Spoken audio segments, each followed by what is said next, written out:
Good morning, everybody. We're back out at the farm today, and we've got a ton of farm chores to do today. So first thing on the list that I thought it can be fun to show you guys was how we save our basil and cilantro seeds. We've been, for the past couple weeks, been saving those, and things have been going really, really well. I've been quite impressed, just given the fact that it's our first year doing it. I know how to save the seeds on a small scale, but anytime you do something on a big scale for the first time, you're kind of expecting some hiccups. But honestly, I can't really say there's been many hiccups. It's been pretty smooth sailing. So we're gonna do that. And I also wanna mention too, man, we need rain. If it seems dry out here, you guys, that is because it is so dry. We're 9 weeks right now without measurable rain. Should rain tomorrow. I'm hoping, cross my fingers. We're gonna be squishing lots of spiders and any other thing that usually tends to bring rain. We're gonna be doing all the things to bring all the rain because we desperately need it. So we're gonna get started here saving some seeds. I thought it'd just be kind of fun to bring you guys along and show you all the process because, well, it's something new and it's definitely really exciting. Let's go.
So we're in our patch of cilantro first. This is a patch of about 500 plants when we first started.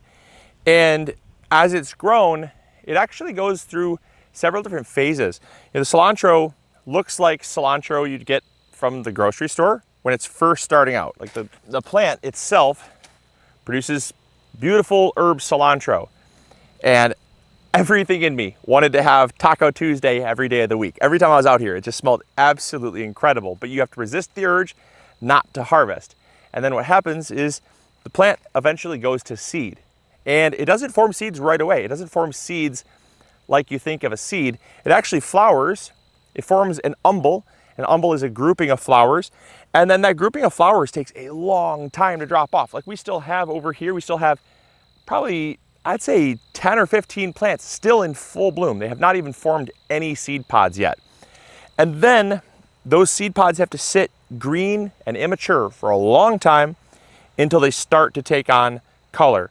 Now, when they start to turn color, we pull the whole plant.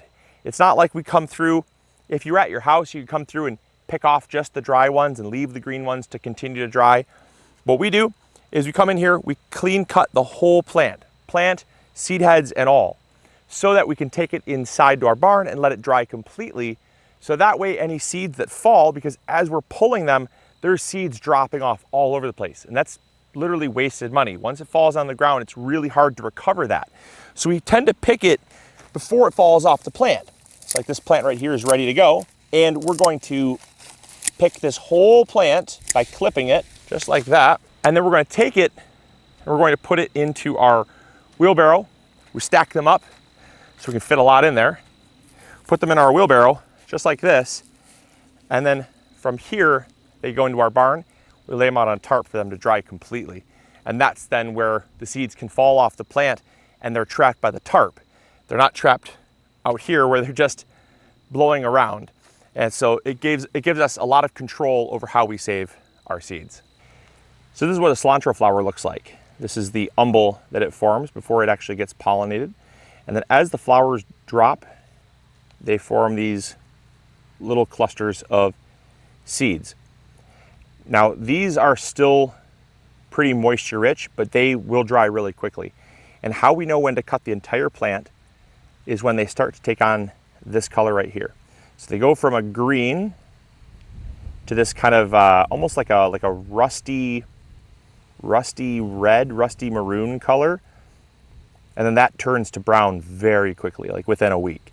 And so we harvest it when we start to get seed heads looking like this. When about half the plant is starting to look kind of this rusty maroon color here, we pull the whole plant. And that's when we come in with our clippers and we clip the entire plant right at the base. And what that's going to do is going to allow the immature seed pods to continue to form, because there's still a lot of moisture in these stems. The stems will basically allow for these seed heads to continue to ripen for another couple days before all that moisture and energy is used up.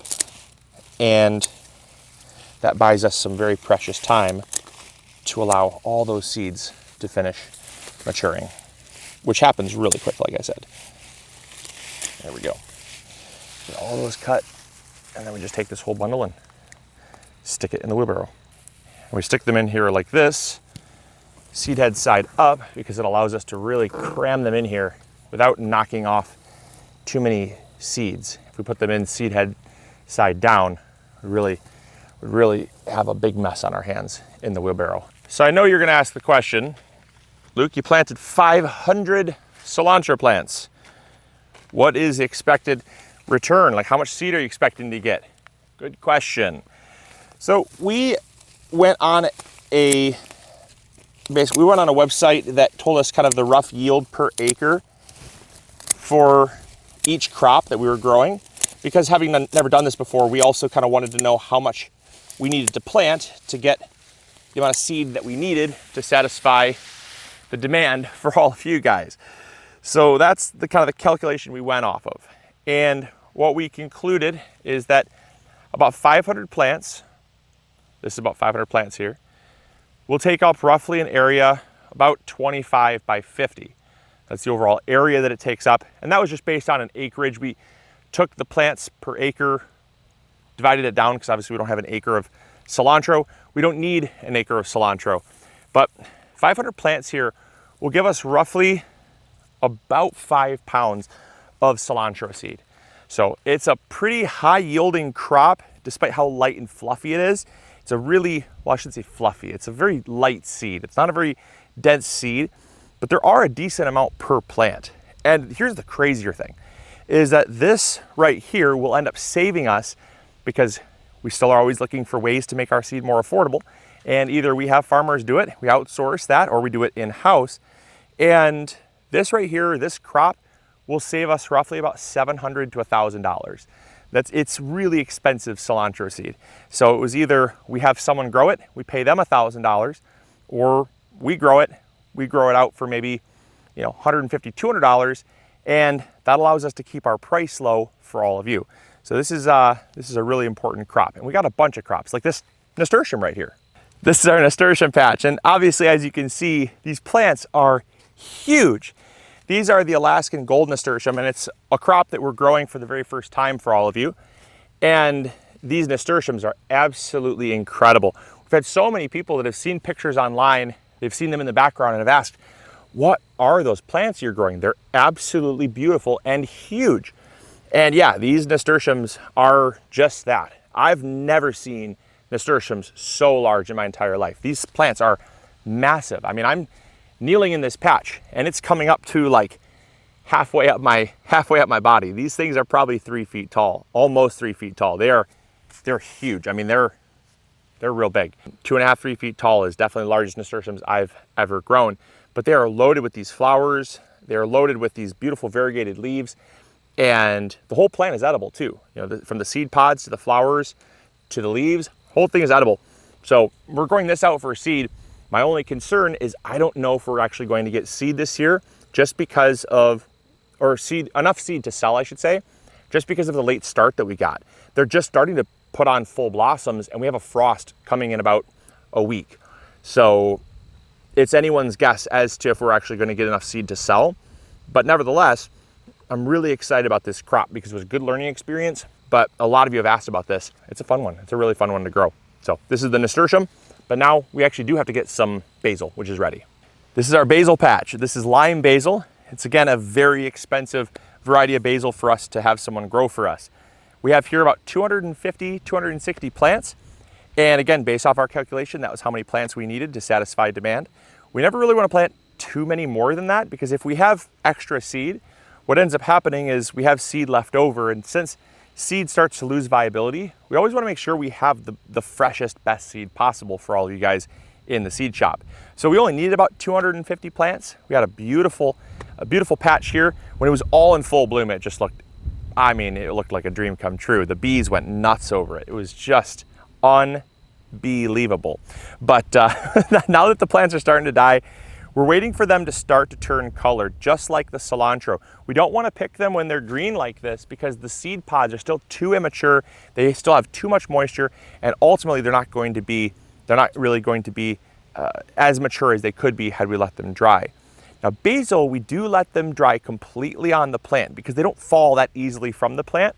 We're gonna wait for some of these plants to turn nice and bone dry, like this one right here. So I've got one here, I gotta be kind of careful clipping because they get very brittle when they turn dry like this, but we basically pick the whole plant, there we go, just like that. And they dry from the bottom up. So you'll notice this plant right here is all very green. It's still very fresh. There's even a few flowers still blossoming, and the honeybees are still going crazy over it. But as you get with like this plant here, you'll notice they're starting to dry, but then the tops of them are still a little green. We want to wait until most of that plant is green, or most of the plant is brown and not green. That way it tells us that we have a nice dry plant for us to harvest seed from. You come in here, click this one is ready to go as well. You got to be careful not to knock those seed heads off. But those go into the barn, and the same thing. We let them just dry right on a tarp, right in the barn, until the seeds are bone dry, and then we thresh them to remove the seed from all of the plant material.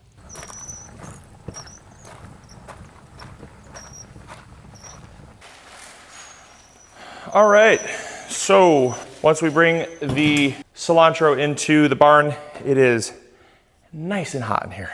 So what we do is we basically stack it up on these tarps here. Now, what we do is, so we stack it in a single layer first to start until it starts to dry.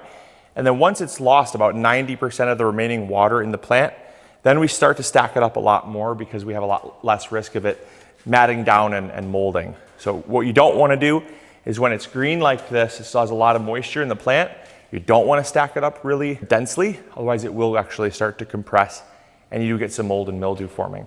So what we're going to do is we basically take all these plants that are basically, they are real dry, like really, really dry. We stack all them up. They're nice lightweight plants. They all get stacked up into a big pile. It basically makes more room for the green ones to come in, and those go down right here. So the tarp is just covered right now in seeds. It's crazy how much seed is on this tarp. We're gonna take these plants here like this. We just take each bundle and throw them down. And that is the seed saving process for how we save our cilantro and our basil. We did the same thing with our basil. Literally right behind you guys, we just had the basil starting. So we don't have that many yet because the plants just started to dry. But we've got tons of cilantro, basil just coming on. It's been a really, really good year. So I hope you all will check out the seed shop over at MIgardener.com. That's where you'll find these cilantro plants, as well as 750 other varieties of vegetables and herbs and flowers to choose from. So I hope you all enjoyed. And as always, this is Luke from the MIgardener channel, reminding you to grow bigger. See y'all, bye. Hey, thank you so much for watching today's video. I really appreciate it. If you enjoyed, consider clicking this one. You'll probably enjoy it just as much. I want to thank you for your viewership, because without it, this channel would not be as amazing as it is. Also, if you haven't subscribed, consider subscribing. It's free, and we upload videos every Monday, Wednesday, or Friday. We also have vegetable seeds, fertilizer, or tools. If you need any of those, consider visiting MIgardener.com. Links will be in the description box below. We've got you covered. And as always, we'll see you all in the garden. Take care.